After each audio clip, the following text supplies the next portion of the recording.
दुलाराय बर' फरायसा आफादनि बिथोन बादि दिनै खोलाबिनि दख'रा फरायसा आफादा 13 बोसोर बैसोनि सिंनि जोलुर बादायलायनायखौ दिनै जागायदों बिथांमोना।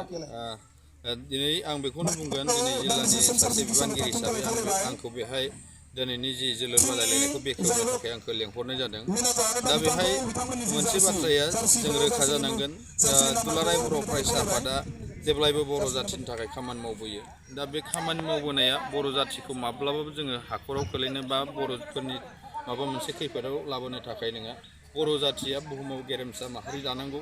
दा बुहुमाव गेरेमसा माहारि दानांगौबा, गेरेमसा माहारि होननानै बुङोब्ला जोङो गासैबो दिगाव जोङो जौगानो नांगोन। जों सोलोंथायानो जा, बा जोङो हारिमुआवनो जा, गेलेनायावनो जा, आबाद बिथिङावनो जा, समाज बिथिङावनो जा, बा जों गासैबो दिगाव जौगानो हाबासो जों बेखौ गेरेमसा माहारि बुंनो हागोन। दा बेनिखायनो जोंबो दिनैहाय सानदांनानै मोनदों दुलाराय बर' फरायसा आफाद हिसाबै जे जोंनि गेजेराव गेलेनायजोंबो जोङो बर' जाथिया बुहुमाव सिनायथि मोनगोन, बा गेलेनायनि गेजेरजों साफ्रोमबो लाइमोन बिथांमोनखौ गाव गावनि आथिङाव गसंनो थाखाय दिनै खाबु मोनसे मोनगोन। दा बेखौ मिजिंथिदों। दा बेनिखायनो जोङो गेलेनाय फारसे जुदि जौगानांगौबा जों बिथांमोनखौ जोङो गेलेनायनि थुलुंगा होनांगोन।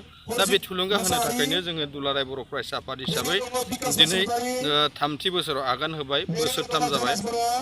दा बेहाय जोङो फरायसा बिथांमोनखौ जोङो गेलेनायनि गेजेरजोंबो गावनि जिबनखौ दानानै लानो हागोन, आरो जोंनि बर' माहारिखौ बुहुमाव गेलेनायजोंबो सासे मानसि महरै सिनायथि होनो हागोन। बेनिखायनो जोङो दिनैहाय बे गेलेनाय हाबाफारिखौ जों लाहोदों। दा बे हिसाबै दिनै खोलाबिनि दख'रा फरायसा आफादा दिनैनिफ्राय जागायदों, आरो जोङो बाक्सा जिल्ला हिसाबै दख'रा आफादफोरनि फाइनाल जोबनायनि उनाव दख'रा मोनफ्रोमनिफ्रायबो मोनसे चेम्पियनशिपखौ लानानै बेवहाय जोङो बाक्सा जिल्लाया 25 खालारनिफ्राय, अर्थात नैबे जुलाइ दाननि 25 खालारनिफ्राय जोङो बाक्सा जिल्लाया 2 जन फोसावनानै खेलाखौ सामलायगोन। मोनसेया जाहैबाय जोंहा राबां दख'रानि बेन्दोङाव थानाय बेहाय जोंहा सालबारि साब डिभिजननि सिंनि जन मोनसे, आरो लोगोसेनो मुसलपुर साब डिभिजननिखौ जोङो बरिमाखा दख'रा फरायसा आफादनि बेन्दोङाव जोङो बेखौ सामलायगोन।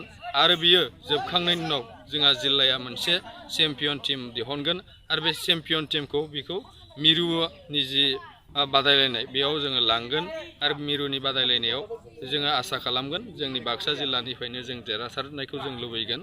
आरो बिथांमोन देरहासारनायजों लोगोसे जोंनि जाथियाव खेला, जिथुके बर' जाथिया फुटबलखौ मोजां मोनो गोदो गोदायनिफ्रायनो, बे मथै जोङो दिनै जोंनि लाइमोन बिथांमोनखौ फुटबल गेलेनायजोंबो गावनि सिनायथिखौ होनो हागोन, बेखौ मिजिंथिनाय जादों।